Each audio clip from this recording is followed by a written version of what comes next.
Já estamos online. Boa noite a todos, boa noite a todas do YouTube, do Facebook, de onde você estiver vendo a gente. Bem-vindos e bem-vindas ao Climb Talks.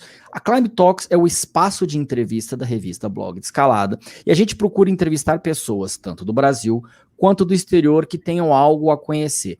Hoje é uma verdadeira honra para mim, um dos meus maiores ídolos dentro do jornalismo, tá aqui para conversar com a gente. Então, a partir de agora, a gente vai falar inglês e até o final da semana as legendas estarão disponíveis a todos vocês.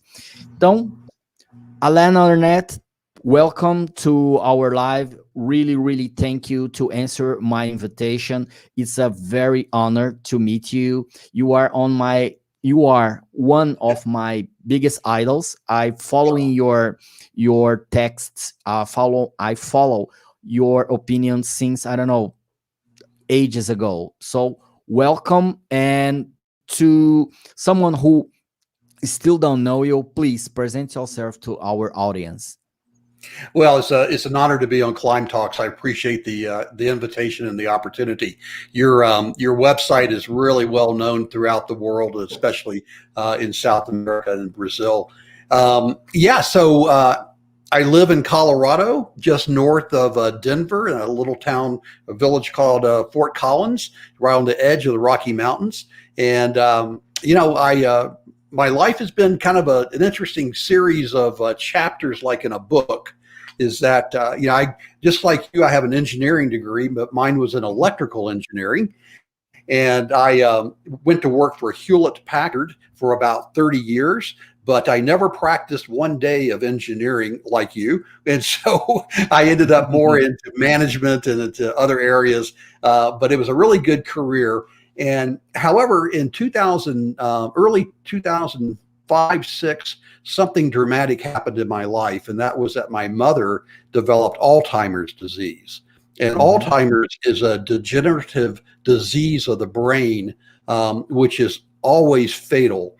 And my mother died from Alzheimer's in 2009.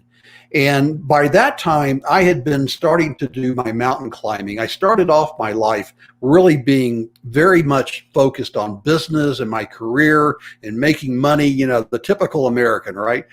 And not taking any time for hobbies or, vacations or holidays. But then I was actually working in Geneva, Switzerland, and I was living in Switzerland. And I had the opportunity to go climb Mont Blanc. And that changed my life. And then I went and did a trek to Everest Base Camp in 1997. And that further changed my life and introduced me to Nepal. And that became my love affair with the Himalayas. Well, so by 2009, when my mother died, when Ida died from Alzheimer's, I had quite a following with my blog.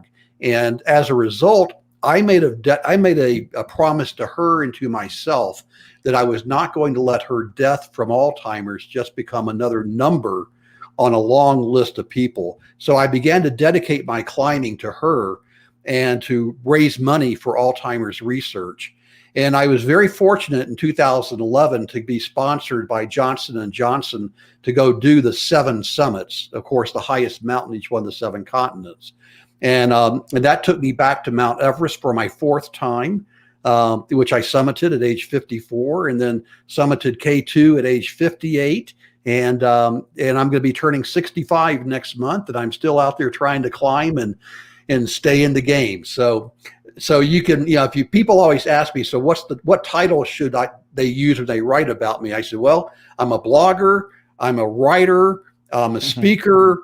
I have a summit coach consulting business, and I'm a climber. I'm a mountaineer. So pick any of those that you like.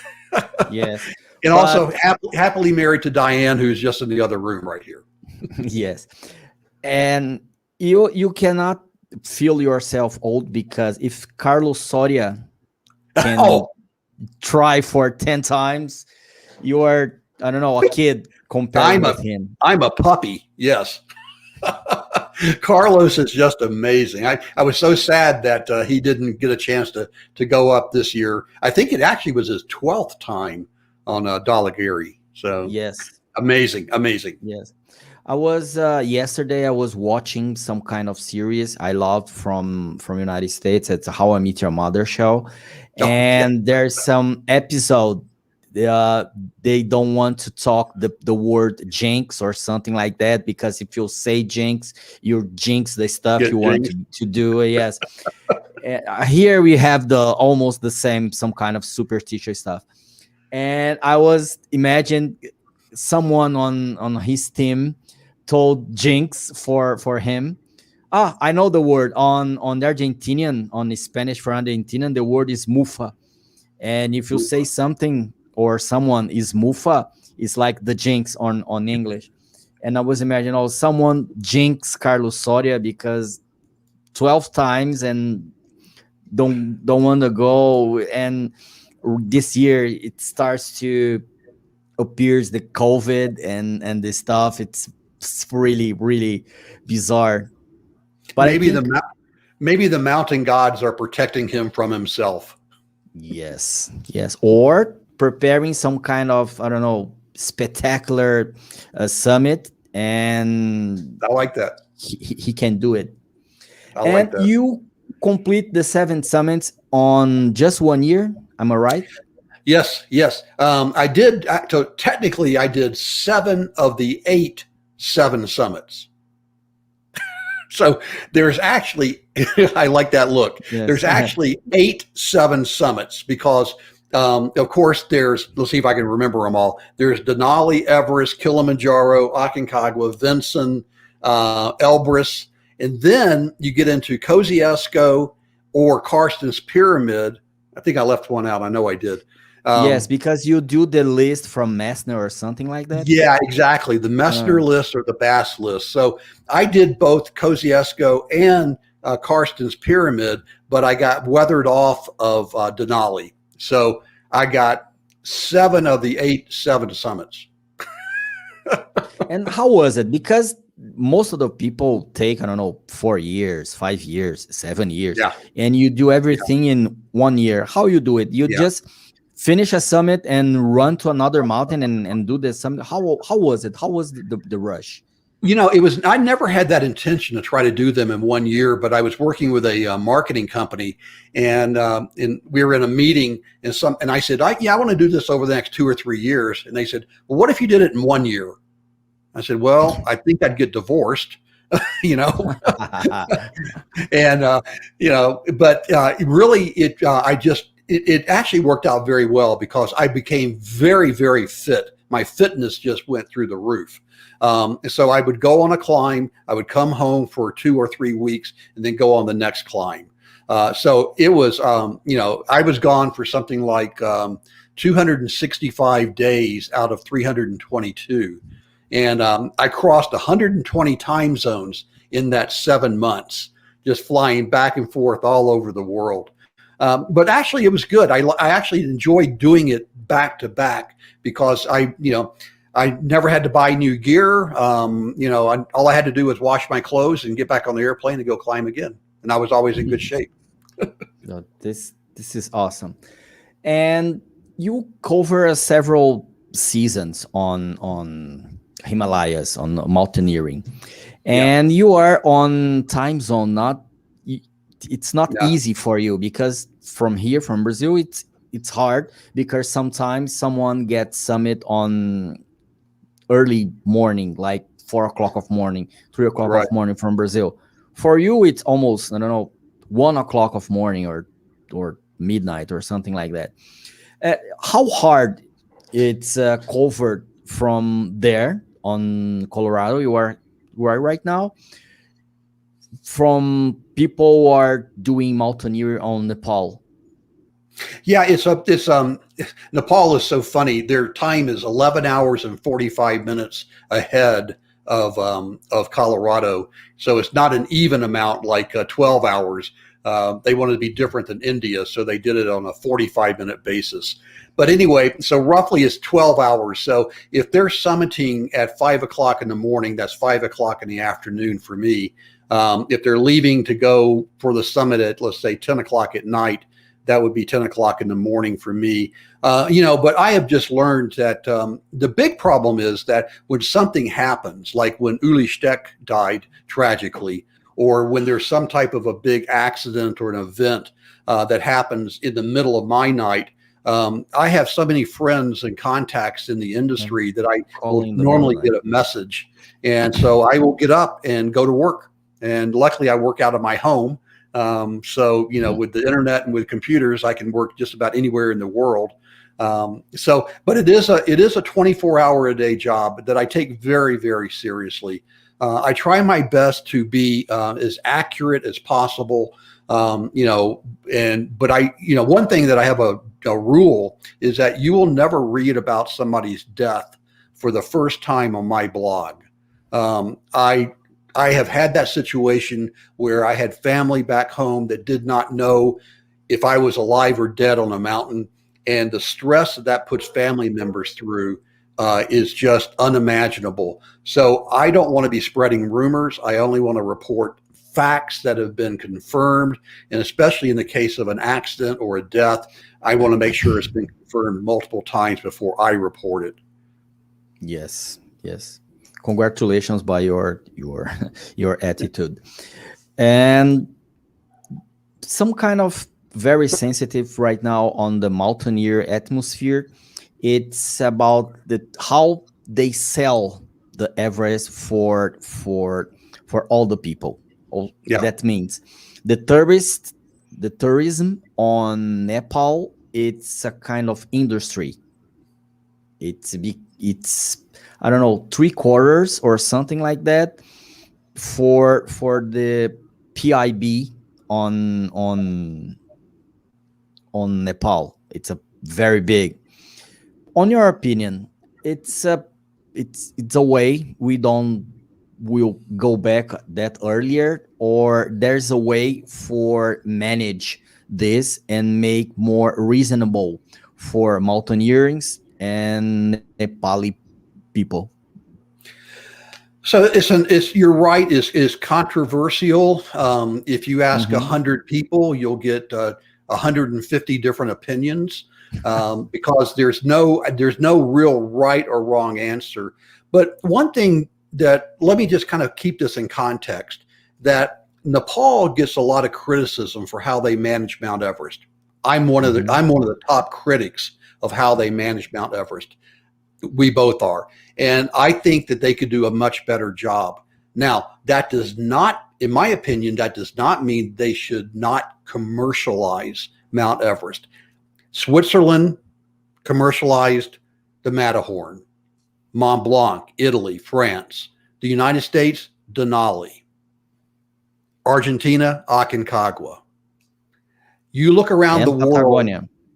Every Patagonia, every country monetizes their natural resources, including mountains, oil, gas, fish, hunting. So I think it's unfair to single out Nepal for taking advantage of their natural resource, because they don't have oil or gold or minerals. They have mountains and they have tourism. Now, that does not give them an excuse to mismanage it. And so I think one of the biggest problems that has emerged in the last, let's say the last 6 years, has been that we are seeing way too many people climbing Mount Everest that do not have the proper experience. They have only been maybe to 4,000 or 5,000 meters. They've not earned the right. I firmly believe that mountains are for everyone, but I believe mountains are for those people that have earned the right to go to them. That just because you pay your money does not give you the right to go climb Mount Everest. It's interesting. I don't know about in Sao Paulo, but in Boston for the marathon, you have to qualify to go run the Boston Marathon. In Hawaii, I think for the New York also. In Hawaii, you have to qualify to participate in the Ironman. For Mount Everest, all you have to do is pay your money. No qualification necessary. The second problem is that the so-called guides, there is not enough guides out there that are truly professional mountain guides to support the number of inexperienced people. So they have qualifications, but Nepal, they issued a mandate several years ago that says anybody with a climbing permit must hire a Sherpa guide. Well, this year there were 482 permits issued, a record number of permits on Everest. I promise you, there are not 482 Sherpas that have the IFMGA qualifications or any type of qualification that of that magnitude to support that many people. So you have this horrible situation of inexperienced climbers with unqualified guides. And that's the reason that we saw 11 people die in 2019. This year, we were very fortunate, but there's some reasons why, but only 4 people died this year on Everest, not 11. Mm-hmm. Well, you're talking about this year, and this crazy year, we have some kind of joke here in Brazil. We are living on the Groundhog Day.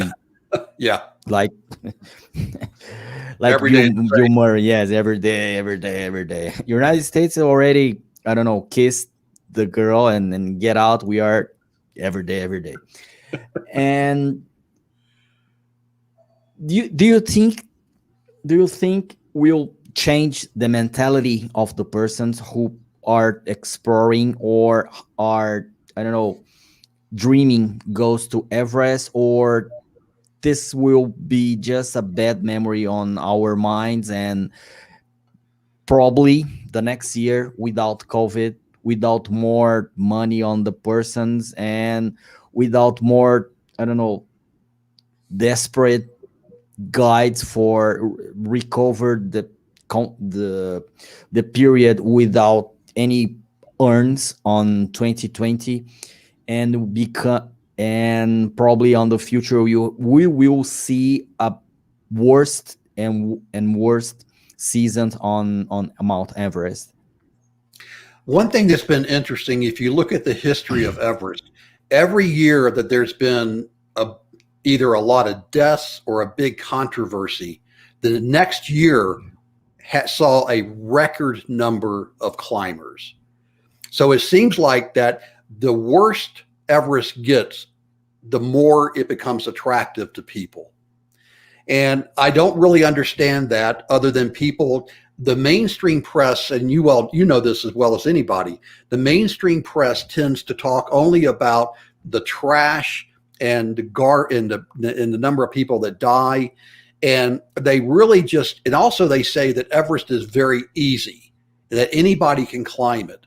So you have this misinformation out there that encourages people to go.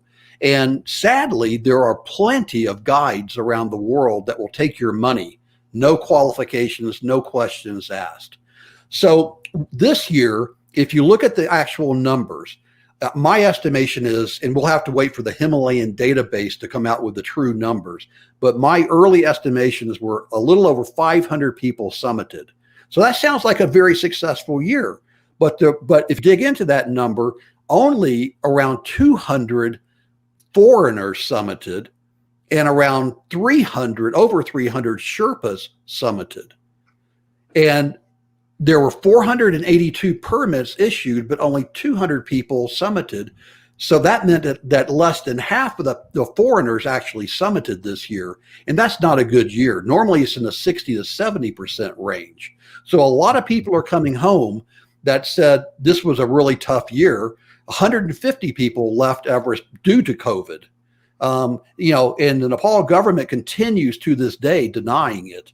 And even some of the guides are now participating in this cover-up, saying that everything was perfect, there was no COVID, the government did great, and that's just the left hand scratching the right hand in order to get more money, and it's a very corrupt environment. So will next year? So your question is, did we learn anything from this year that's going to change the behavior next year? I think sadly the answer is no. Yes, but I have to say, it's very pleasure to talk with engineering who look at the numbers and interpret it and discover what the real means, some kind of details inside the graphics. Many people, at least here on South America, on Brazil specifically, use the Everest for a trampoline on fame, on become some kind of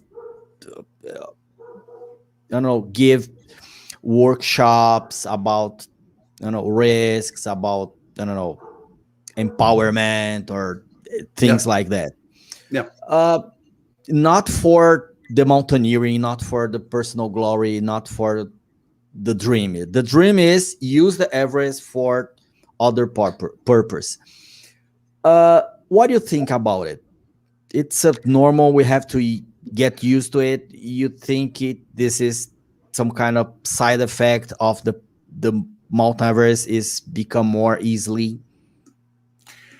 Well, George Mallory in 1923, he was trying to raise money to fund his Everest expeditions. And so he went on a speaking tour, including coming to the United States to talk to the press. And that was when he was asked, why do you want to climb Everest? And he gave the famous answer, because it's there.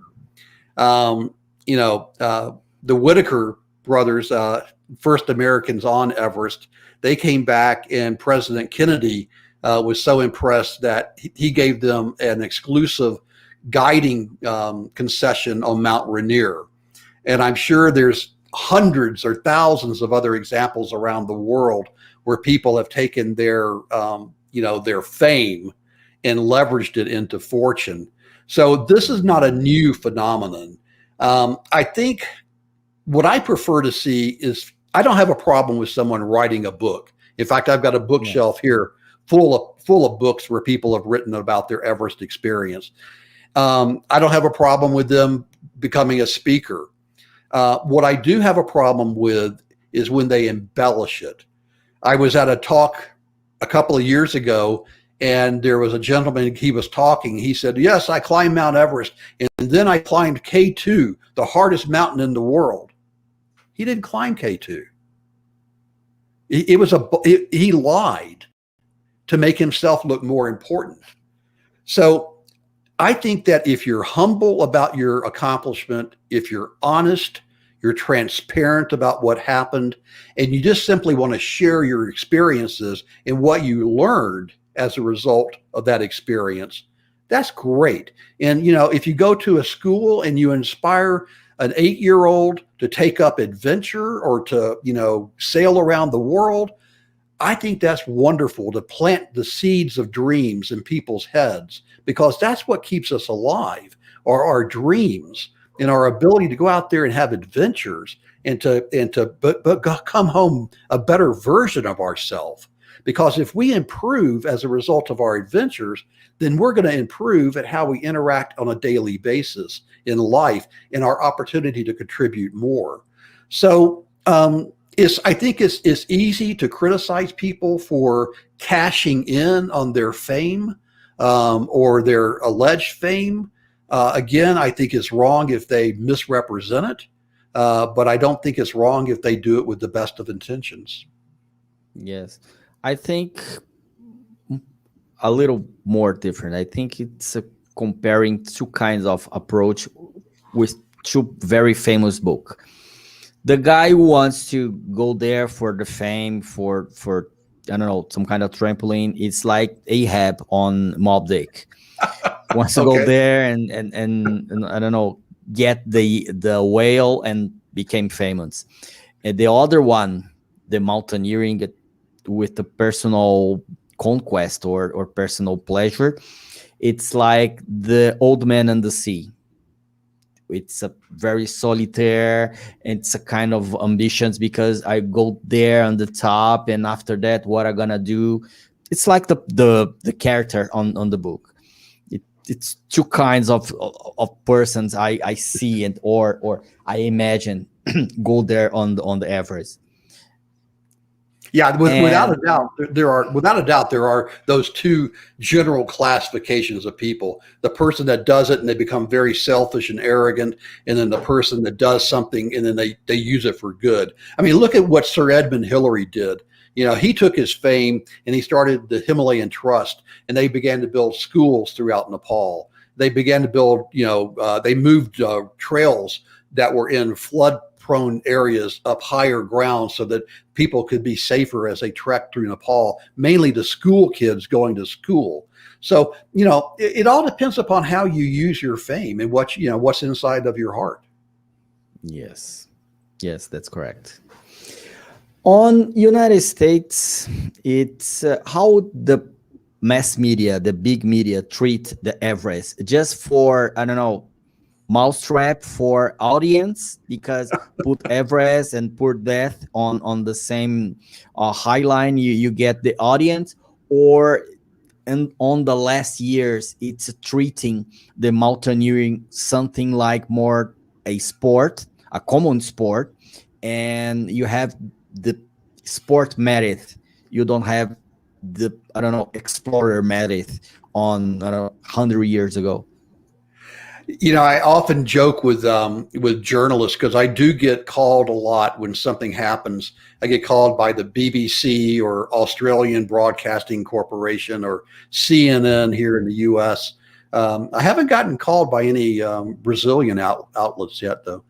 And I always joke with them. I say, why do you only call me to talk about when somebody dies on Everest? Why don't you call me when, the 30-year-old or the 50-year-old, mortgaged her house in order to fund it to accomplish a lifelong dream? Why don't you call me and let's talk about the positive things that happen? Mm-hmm. So I can be really dismissive and say that in the United States, that the press just simply uses Everest as what I would call clickbait. In other words, they have a headline that says, yes, we have the same word here. American dies on Everest, and everybody clicks on it because they want to see who it is.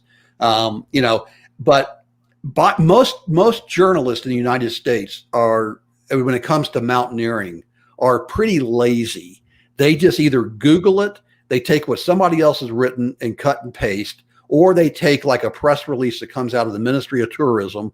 They don't do any vetting. They don't do any checking, any fact checking, and they just simply repeat it. And then all of a sudden it becomes folklore. And then 3 years later, another journalist Googles it. They find that article, which was based on another article 3 years earlier. And so the misinformation just goes on and on and on.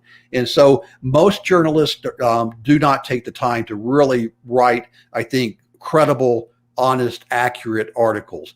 There are exceptions. I've seen excellent articles in the New York Times, a lot of the outdoor magazines like Climbing or Outside, National Geographic. They do an excellent job, but they're few and far between. And even those can sometimes fall into that trap of the deadline trap, that, they need to get the story out, and they don't take the time to do thoughtful journalism. And I wish that would happen, because it perpetuates the myths around Everest, that it's easy, that anybody can do it. You pay your money, a Sherpa hauls you to the top, Yes. Well, at time, if nobody calls you, I can tell you right now, we are very thrilled, because this year, the third African Brazilian, I don't know how you say that, the third African Brazilian or African American, because South America is American also, go there to the Everest. And we are thrilled, because it's the third Black person. I don't know if I are allowed to this and allowed to tell this on English, but she likes that. Female Black person to go to the Everest. Did you get your orientation about this kind of conquest we have here in Brazil, or I don't know, nobody told you? Yeah, I missed that one. There have been other African Americans that have summited Everest. There's a female did a few years ago, and then there's been a couple of men, and a couple from Africa. It's a sport that this was actually a topic that's gotten a little bit more press recently, is about race equality or in mountaineering and in climbing. It's pretty much of a white dominated sport. And so there's been some efforts made recently to try to dig into that a little bit and understand. But again, as I said a few minutes ago, I think mountains are for everyone. They're for every race, gender, religion. I don't care, who you are or what your beliefs are. Get out there and love our mountains. Yes. The next time I'll send you other Okay, news like great. that, because That'd be great. Fortunately, we will interview her on the next week on the Client Nice. Talks, and Great. has interesting story because her name is Aretha. And I was talking to her last time, and I asked how about her brother. What's the name of her brother? Is Louis or Geezy or something, I don't know, attached to the jazz. And she just told me, no, my mom saw it on a CD, never listened to the CD, and the sound is very nice, and put the name on him. There you go. It's very nice. And talking about Denali, because I am reading a lot of stuff about Denali this week. Why I don't the guards? It's something like that. The person who stay there, the officer, the rangers. The Rangers. Yep. Yes. Why the rangers on Denali are so concerned about the people who are going to there? Because I read about on several, I don't know, several places, they are talking about there is some mountaineering going there without any preparation. Can you explain that? What the kind of worried about on the rangers? Yeah, so in the United States we have the National Park Service, and that's a government agency that is responsible for managing all of the national parks in the United States. And they have you have to have liability insurance and qualified guides and a lot of other requirements in order to have the permission to guide on any mountain in a U.S. national park. And obviously that includes Denali National Park that holds Denali in Alaska. The National Park Service, is trying to do two things. One is to, I think, protect, above and beyond, is to protect the national resources. So to keep the mountain clean of trash and litter, but also they are in an effort to protect climbers from themselves. And this year, the Rangers and Denali published an article. It was more of an opinion piece, but it was based on fact and observation that they saw way too many people on Denali this year that were unqualified. So very similar to what I was talking about on Everest with inexperienced climbers with unqualified guides. So to be clear, if you want to go climb Denali, even by yourself, you have absolutely the right to do that, and you can get permission to do that. You do not have to hire a guide. But if you want to hire a guide, it has to be done by one of 6 companies that have been approved by the Park Service. So in my personal opinion, I think a lot of the rules that are put in place I think they've gone a little bit too far. And, so at some point you have to assume that, that people are adults and they're going to make decisions for themselves and be responsible. But that's not always a good assumption. And the problem is that you can be on a mountain and you can be minding your own business, and all of a sudden you get caught up in a rescue or some really tragic event that then diverts your climb to helping someone else. And as we know, as climbers, that's a responsibility that we have, is to help another climber in need. But if all of a sudden you find out that that person came and they had no experience or didn't have the proper gear, or they were making really bad decisions, well, whose fault is that? And why should I give up my climb to help somebody who is irresponsible? And I think that's where the National Park Service is beginning to say, wait a minute, we've got way too many people that are just shouldn't be here. And so I don't know if they're going to change any rules going, for next year in terms of having requirements. That's something that's been suggested on Everest, is that you should go climb an 8,000 meter mountain before you get a chance to climb Everest. China has that rule that if you're a Chinese national and you want to go summit Everest from the Chinese side, you have to have summited an 8,000 meter mountain. That's the reason a lot of Chinese go over to the Nepal side, because Nepal has no requirements, and neither really does Denali. Now, when you do go climb Denali, you sit down at a briefing with these park rangers, and they scare you to death. They talk about falling in a crevasse. They talk about losing your fingers to frostbite, and so they try to scare you to death to make sure you understand how serious it is. But I think that's what's going on right now. Yes. On Spain, I think it's several places on Europe, they have some kind of rule. If they can't prove if you have to be rescued because you are careless, you have to pay for this rescue. On United States, has this kind of rule, or just on Europe? Yeah, it's in general, if you need help on a mountain, then you can call, in the United States, you dial 911, and that puts you in touch with emergency officials, and they will then transfer or dispatch like a search and rescue team to come help you. A few years ago in 2017, I was on a mountain here in Colorado, and I got blown over by a wind gust and broke my leg in 3 places, and I couldn't move. And so my climbing partner called 911, who then called, I was in the Rocky Mountain National Park. And so they called the park rangers, who then called search and rescue people, and 40 people showed up at 5 o'clock in the afternoon on a cold, windy Friday night, to basically pick me up and carry me down the mountain. There was no charge whatsoever for that rescue.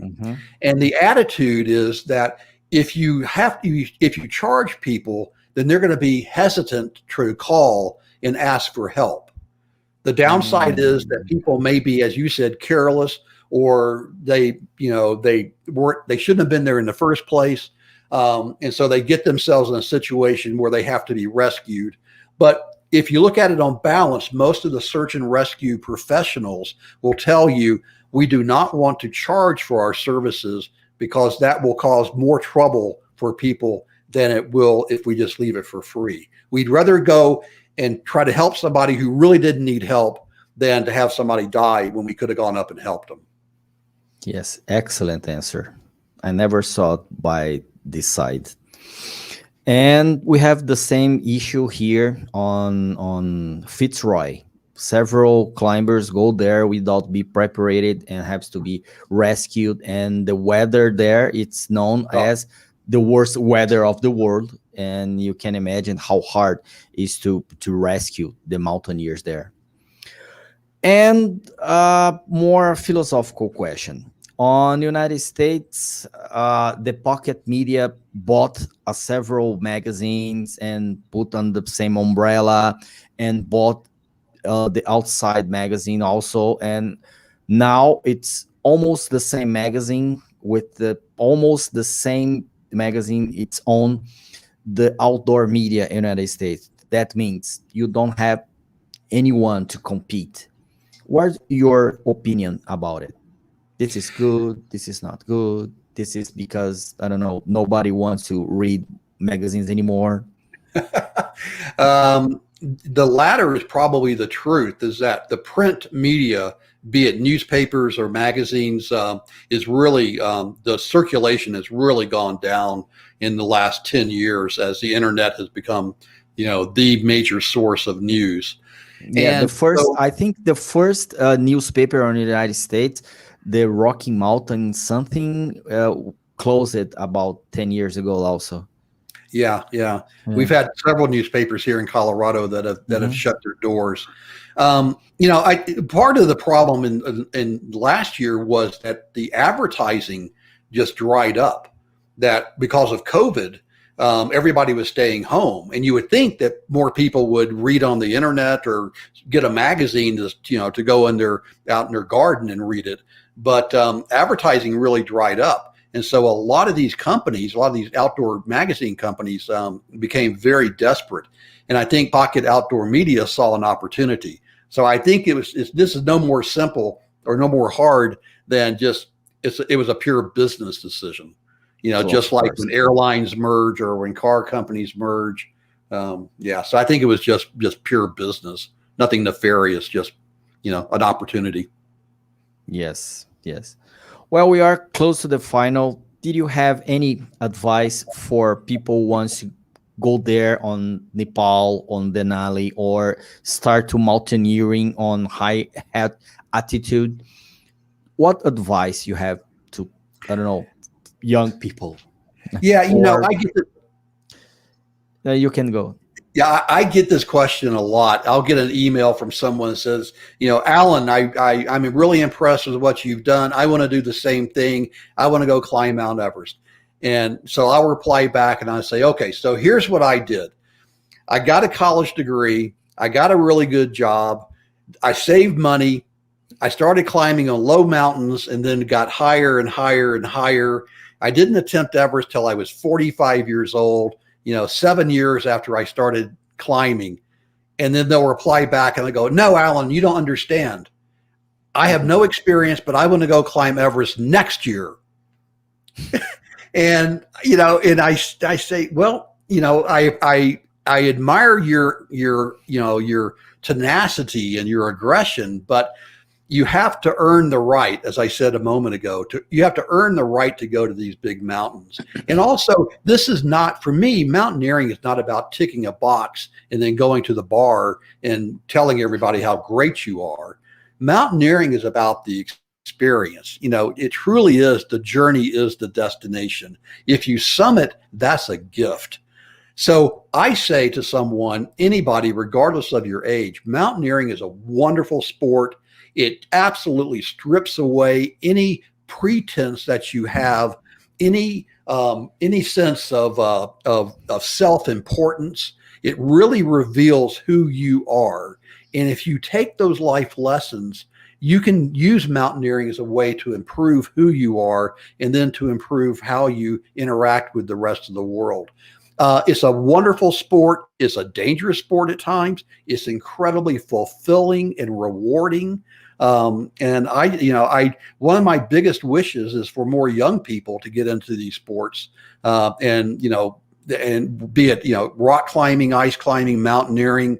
This is what I love. If I was a surfer, I'd be saying the same thing about surfing, or if I was a sailor, about sailing. I just happen to be a climber, so I'm going to advocate for my sport. But the big thing is that you don't have to go climb Mount Everest. You don't have to go climb K2. Pick a mountain that's in your country, that's easy to get to, get some buddies, go learn how to climb with friends, join a mountaineering club, and have fun. That's what it's all about. Have fun. Yes.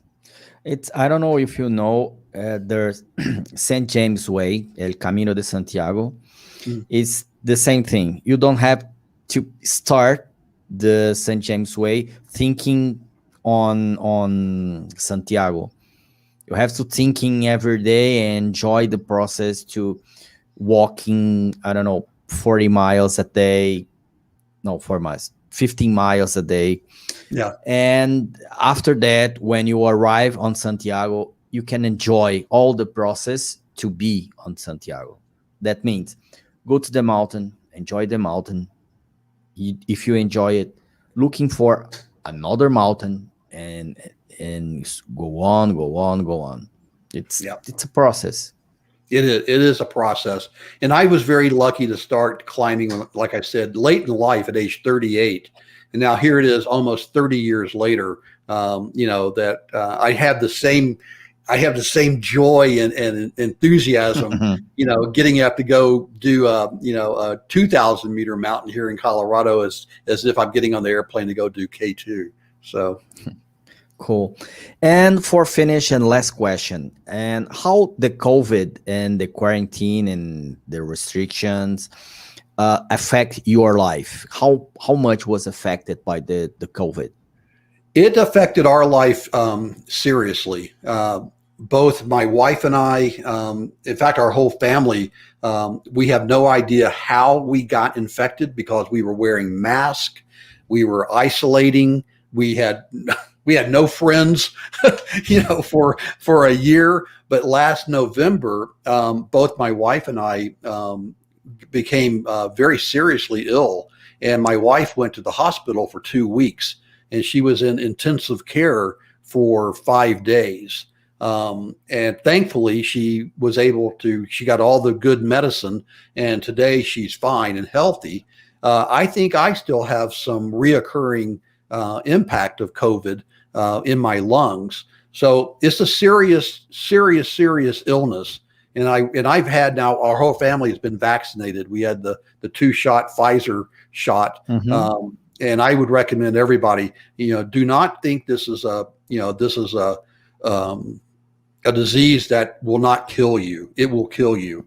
And I have 2 phrases. The persons will recognize who talk it. Will not go away easily, and it's not a little flu. No. The little flu is the person who told this is from here, Brazil. Yeah. It's a serious disease that people should take seriously. They should get their vaccination. And before you have your vaccination, then practice all the rules that have been drilled into us. If you have young children that are too young to get a vaccine, then make sure that everybody that's in their orbit is vaccinated. So that's the best way that you can protect the young children until they have a vaccine which is appropriate for young children and safe. There's a lot of common sense things that we can do to protect humanity, but sometimes, we can be our own worst enemy. And I just don't wish for anybody, just like with my mother going through Alzheimer's, I don't wish that on anybody. I don't wish anybody to go through COVID. It's a bad bug. Yes. Alan, thank you very much.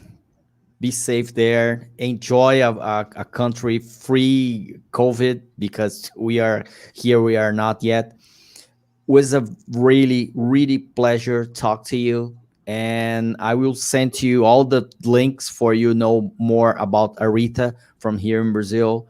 And thank you very much. Well, thank you. I appreciate it as well. It was a lot of fun. I enjoyed it. You stay safe, and my best to all the people of Brazil, and for all of them to stay safe as well. I will. Thank you. Climb on.